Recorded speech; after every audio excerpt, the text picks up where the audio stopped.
Hello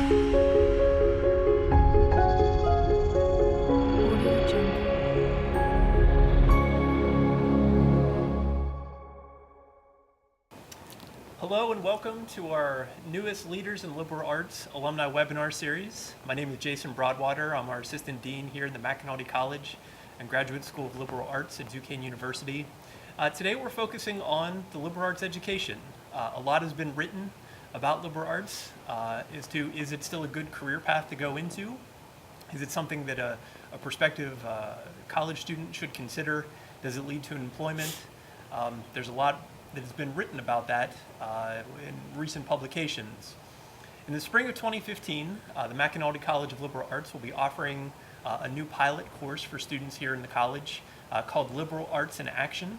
That's a chance for them to really hone in on their career development skills by building a portfolio, LinkedIn account, how to interview for an internship, how to find an internship, how to begin looking for a job, basically how to stack experiences while they're here at Duquesne. I'm joined by a wonderful panel today. To my immediate left, Linda Lower. She's the internship coordinator here at Duquesne, a graduate of the University of Pittsburgh. She holds a certificate in experiential education from the National Society of Experiential Education. Linda has worked with students across disciplines and schools at Duquesne, including those here in the McAnulty College of Liberal Arts for more than 14 years. Linda, thanks for being with us today. After Linda, Jeff Maggs.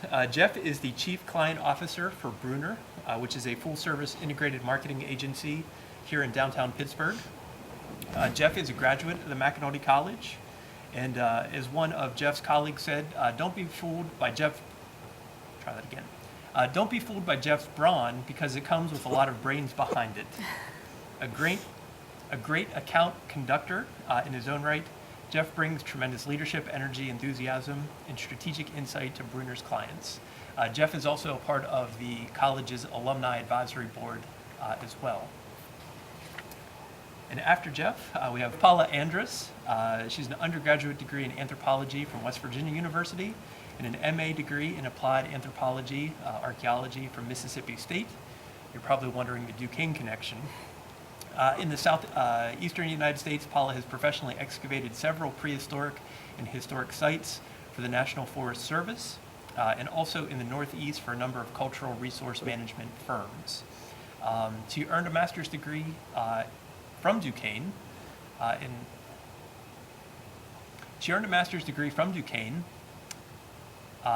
While here, Paula interned in the Collections Management Department at the Carnegie Museum of Natural History in the archives of the Senator John Hines History Center, where she currently works as a collections technician in the registration department. During her time at the History Center, she's cataloged more than 5,000 museum objects and has helped to install over 100 exhibitions. Paula will be leaving the Pittsburgh area in January of 2015 to continue to advance her collections management career as the new registrar, cultural history at the New Jersey State Museum. So welcome to all of you. Thank you. Thank you. So as I mentioned in our intro, a lot has been written about a liberal arts degree here in 2014 and obviously years ahead. So a general question for the panel, and feel free whoever wants to jump in. Why should a student in 2014 still go into liberal arts? I'll go You wanna go first. first? Yeah, You go first. I think they should go into it because a lot of liberal arts is passion, and a lot of people coming through have some sort of passion that they want to follow, and that way, when they begin their journey in the liberal arts, they can follow that passion, and then they'll learn that there are a lot of different ways you can use a liberal arts degree throughout their lives, and it's not just focused on one little thing, that they can go and expand and move on to different horizons. Liberal arts is a good way to do that. It's a nice gateway to other opportunities. So Paula, tell me how you use both your undergraduate and graduate degree to get to where you are in your career today. I took a lot of anthropology and sociology as an undergraduate courses, and that helped me decide that archaeology was the track that I wanted to follow. Everybody's seen Indiana Jones. Everybody gets excited about seeing all that adventure.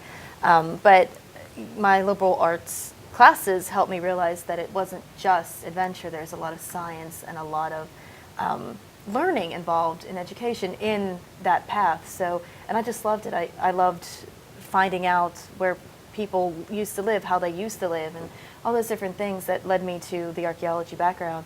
And I always somehow deep down wanted to work in a museum, so that actually led me to working in a museum. And to do that, I needed another master's degree in museum studies, which is why I came here to Duquesne to learn how to work in a museum. So I was able to apply everything from my anthropology background to my archaeology background to my master's degree here. And now I get to work in a museum with artifacts that I technically could have dug up years ago.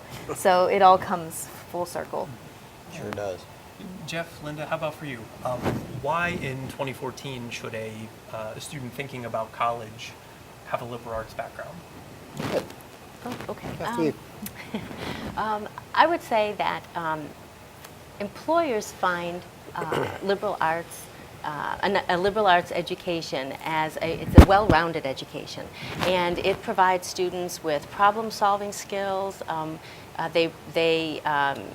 Students are able to develop good judgment, or I shouldn't say good judgment, but they develop sound judgment-making skills, if that's such a thing. So there are many skills and many attributes that a liberal arts student will learn over time, and it's something that we're hearing from employers. That's what they want. As I said, they're looking for leadership skills, they're looking for problem solving, being able to comprehend what they're reading and be able to analyze that and go from there. So. Yeah, I would echo a lot of what you said. I think some of the basic fundamental skills of leadership, or actually getting to become a leader, critical thinking, complex problem-solving capabilities, the understanding of people, the understanding of history, so as not to repeat it, but to learn from it. I think the understanding of things like sociology, about how groups interrelate and interact. In my business, in the advertising and communications business, it's impossible for me to represent a client brand without understanding who we're talking to, the audiences. Now, obviously, I represent a certain audience as an individual, but I need to be as smart as I possibly can be about a lot of different kind of audiences, and the things I learned at Duquesne and in a liberal arts education helped me do that.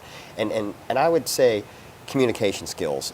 Quite frankly, a few years back, I brought a group of folks to Duquesne to understand business writing skills, because I think basic communication skills are, unfortunately, and quite frankly, becoming a lost art. And those kinds of things, public speaking, verbal communications, written communications, are just absolutely essential. And my biggest challenge is I actually think the name liberal arts maybe does this discipline, this area of study, this journey, a bit of a disservice. I don't think it tells the whole story. So, but I think I learned everything that I'm using today by what I learned here at Duquesne. I mean, unequivocally. I often tell undergraduate students that I work with that being able to write and being able to communicate is a lot like the color black. It never goes out of style. Right, that's exactly right. In that it doesn't matter the industry, it doesn't matter the field, whether it be healthcare, whether it be advertising, whether it be higher education, government relations, the sports industry, media, whatever. If you can write well and communicate well, there's a good chance you'll get hired. Right. There's a good chance that you can advance your career. So whether it be in museums or history or things like that, that they probably took a chance on you not only for your knowledge base, right, but that ability to, tell a compelling story or write well or put an exhibit together that's going to get people in the door, right? So it goes back to portraying that message, right? Right. Yeah. Exactly. Yeah. I know in the process that I do now is the cataloging process. I have to do a lot of descriptions of objects, and to be able to do that in such a way, it's more of a scientific way to describe things instead of making a flowery something, like a flowery story about an object. You just want to get to the point. And yeah, you got to know those kind of writing skills and those kind of skills of observation to be able to put that on paper to describe it. Well, I mean, making a compelling case for a point of view, understanding the difference between fact and opinion, being able to make a logical argument, all of those things are things that I learned, at least in part, through the kind of education I received here. And I think what it did overall is it helped me be a better learner. I have to deal with business practices every day. I have to deal with HR practices. I have to deal with management issues. I have to deal with creative issues. But having an education that allowed me to be a thinker, not just a doer, allowed me to reflect, that allowed me to take alternate points of view, is really what can make the difference, I think.